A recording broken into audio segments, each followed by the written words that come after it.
Hello बच्चों। बेटा आज हम स्टार्ट करेंगे वेक्टर वेक्टर क्वांटिटीज़ के बारे में। मैं आपको पहले भी बता चुकी हूँ और हमारे पास दो तरह की फिजिकल क्वांटिटीज़ होती हैं, स्केलर और vector. Physical quantity there are two types, scalar quantity, vector quantity. ठीक है बेटा। स्केलर वो होती हैं जिनके पास ओनली मैग्नीट्यूड हो, मैग्नीट्यूड। वेक्टर वो होती है जो मैग्नीट्यूड प्लस डायरेक्शन दोनों रखती हैं। स्केलर में कुछ ऐसी फिजिकल क्वांटिटीज भी हैं जो डायरेक्शन रखती हैं बट वेक्टर नहीं है। अगर मैं सिर्फ मैग्नीट्यूड की बात करूं तो इसके एग्जांपल है बेटा आपके पास, जैसे mass, length, distance, area, volume, speed, बहुत सारे एग्जांपल हैं। और अगर मैं वेक्टर की बात करूं तो वेक्टर में हमारे पास है डिस्प्लेसमेंट, वेलोसिटी, फोर्स, एक्सेलरेशन, ऐसी बहुत सारी क्वांटिटीज हैं बेटा जिनके पास मैग्नीट्यूड डायरेक्शन दोनों चीजें हैं। अब वो क्वांटिटीज कौन सी है जिनके पास मैग्नीट्यूड डायरेक्शन है फिर भी वेक्टर नहीं है? वो है टाइम, करंट, और इसमें एक प्रेशर भी हम ले लेते हैं कि प्रेशर होता है फोर्स अपॉन एरिया। तो एरिया तो स्केलर है बट फोर्स स्केलर नहीं है, तो फिर प्रेशर स्केलर कैसे हुआ? तो यहाँ पे ये जो क्वांटिटीज हैं ये क्या है आपकी, ये स्केलर्स हैं। ये क्या है? स्केलर क्वांटिटीज हैं। अब ये स्केलर कैसे है बेटा? टाइम एक ऐसी क्वांटिटी है जो हमेशा आगे चलता है, जो फॉरवर्ड डायरेक्शन में मूव करता है, यानी ये कभी भी लौट के वापस नहीं आता, तो इसकी रिवर्स डायरेक्शन पॉसिबल नहीं है, इसलिए ये किस में कंसीडर हो रहा है? स्केलर में हो रहा है। करंट क्या है बेटा? करंट एक तार है, एक वायर है, इसमें इलेक्ट्रॉन्स के अपोजिट में करंट फ्लो करता है। अगर ये करंट है मेरा 2 एम्पियर, तो इलेक्ट्रॉन इधर जा रहे हैं, करंट इस तरफ जा रहा है 2 एम्पियर का। तो यहाँ पर इसके पास देखो डायरेक्शन भी है और मैग्नीट्यूड भी है, फिर ये स्केलर कैसे हुआ? क्योंकि मान लो ये मेरे पास एक वायर है, इसके 60 डिग्री पर ये दूसरी वायर है, इस वायर में 1 एम्पियर करंट है, इस वायर में 2 एम्पियर करंट है, और यहाँ पर हमें 3 एम्पियर दे दिया इन्होंने। फिर हमने क्या किया, इस वायर को ऐसे बेंड किया और दूसरी वायर को इसके 90 डिग्री बेंड किया, फिर भी इन्होंने हमें कितना दिया? फिर भी इन्होंने हमें 3 एम्पियर करंट दिया। तो बच्चों इन दोनों के कितने एंगल पर ये आ रही है ये फर्क ही नहीं पड़ रहा है, एंगल मैटर ही नहीं कर रहा है, इसलिए ये हमें वेक्टर एडिशन लॉ को ओबे नहीं कर रहा है। तो ना ही करंट, ना ही प्रेशर, ना ही टाइम, ये कोई सी भी क्वांटिटी वेक्टर एडिशन लॉ को ओबे नहीं करती है।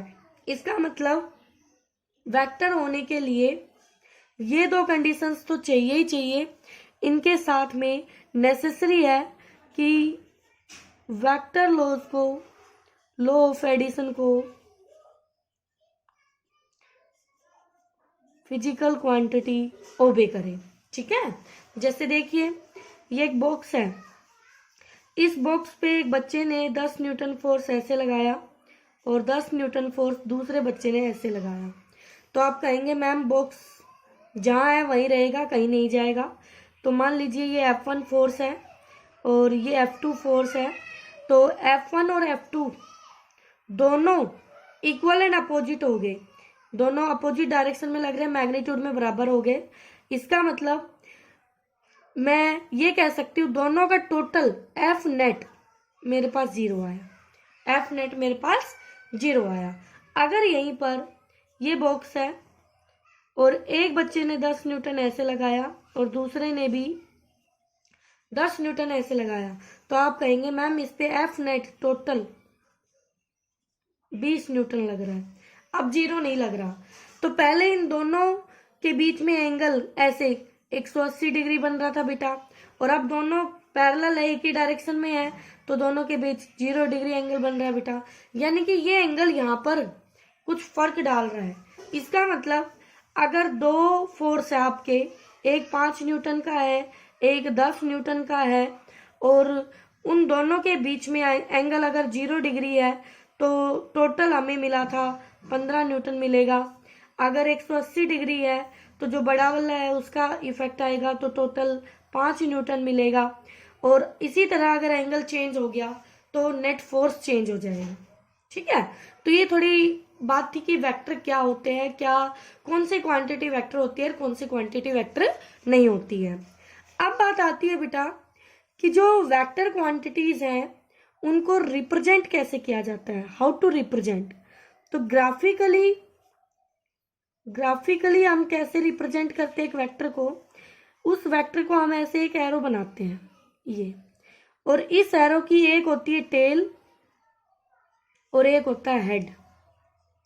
हेड हमें बताता है डायरेक्शन बच्चों, ये डायरेक्शन बताता है, और टेल हमें बताता है पॉइंट ऑफ एप्लीकेशन, कहां पर ये अप्लाई हो रहा है। ठीक है, और इस टेल की लेंथ, ये लेंथ देखो एरो की लेंथ ऑफ एरो हमें मैग्नीट्यूड ऑफ वेक्टर देती है। क्या देती है? Magnitude of vector. और हेड हमें उस वेक्टर की डायरेक्शन देता है। तो बेटा ये ग्राफिकल मेथड है। अब हर जगह ग्राफिकली तो आप किसी वेक्टर को रिप्रेजेंट करोगे नहीं।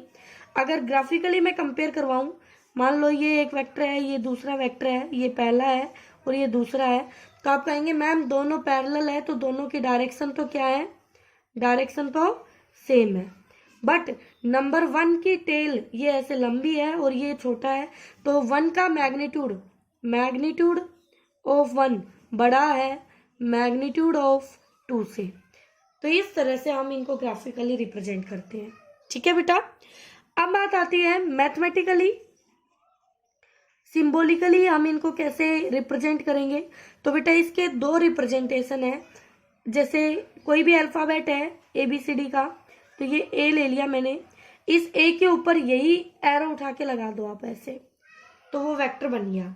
अब ये A सिर्फ A नहीं है, ये A वेक्टर है, ये एक वेक्टर क्वांटिटी होगी। ठीक है, अगर A एक फोर्स है तो फोर्स को रिप्रेजेंट करेगा, जो भी वेक्टर क्वांटिटी है A उनको रिप्रेजेंट कर सकता है।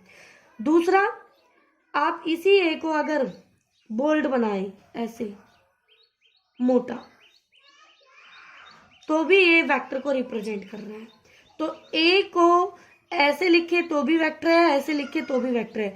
सिंपली A लिख रहे हैं ये, तो ये वेक्टर नहीं है, ये वेक्टर नहीं है बेटा। तो ये क्या बन गया, ये एक वेक्टर के रिप्रेजेंटेशन। हम बेटा इसी को फॉलो करेंगे, ये वाला। क्यों?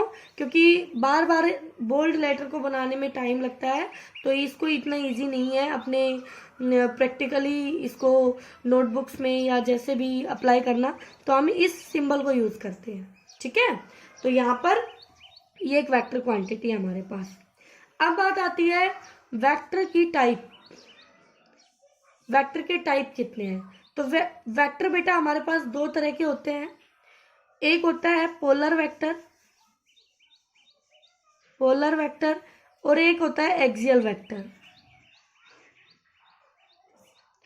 पोलर वेक्टर जो होते हैं बेटा, ये वो वेक्टर होते हैं जिनका अपना इनिशियल पॉइंट होता है, स्टार्टिंग पॉइंट होता है, जैसे डिस्प्लेसमेंट है। ठीक है, तो इस तरह से ये पोलर वेक्टर आते हैं आपके पास, फोर्स है। और एक्सियल वेक्टर वो होते हैं जो एक्सिस ऑफ रोटेशन, यानी ये रोटेशनल इफेक्ट को रिप्रेजेंट करते हैं। तो ये एक्सिस ऑफ रोटेशन के अबाउट अप्लाई होते हैं, कैसे अभी दिखाऊंगी मैं आपको। और इनका एग्जाम्पल है angular velocity, angular speed omega, angular acceleration alpha, torque, torque turning effect देता है। जो भी टर्निंग इफेक्ट देते हैं जो वेक्टर, वो होते हैं एक्सियल वेक्टर। कैसे? जैसे मान लो ये एक प्लेन है, ये नोटबुक का प्लेन है, ठीक है। इसमें आपने ये एक किसी का भी मोशन दिखाया है, ये एंटी क्लॉकवाइज, घड़ी के अपोजिट में घूम रहा है ना, एंटी क्लॉकवाइज। तो बेटा एक वेक्टर आएगा, वो इस तरह से आएगा। जब एंटी क्लॉकवाइज, तो इसकी डायरेक्शन दी जाती है राइट हैंड थंब रूल से। एक्सियल वेक्टर का पता लगाया जाता है राइट हैंड थंब रूल से। क्या? Right hand thumb rule.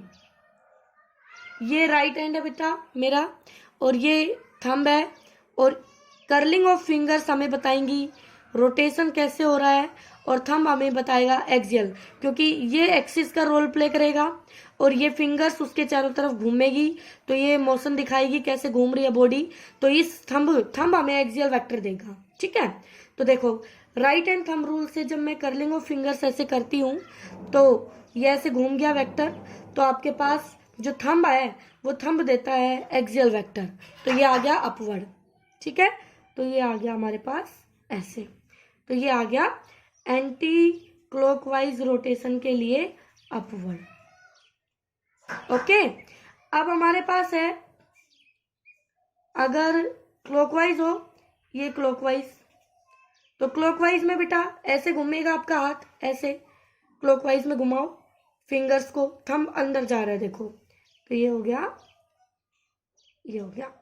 Axial vector. तो ये हमारा एक्सियल वेक्टर है। क्या है? Axial vector. ओके बच्चों, तो बेटा ये थोड़ी वेक्टर की बात थी, तो आप इनके नोट्स तैयार कर लेंगे अच्छे से। ये आपका था क्लॉकवाइज रोटेशन, ठीक है।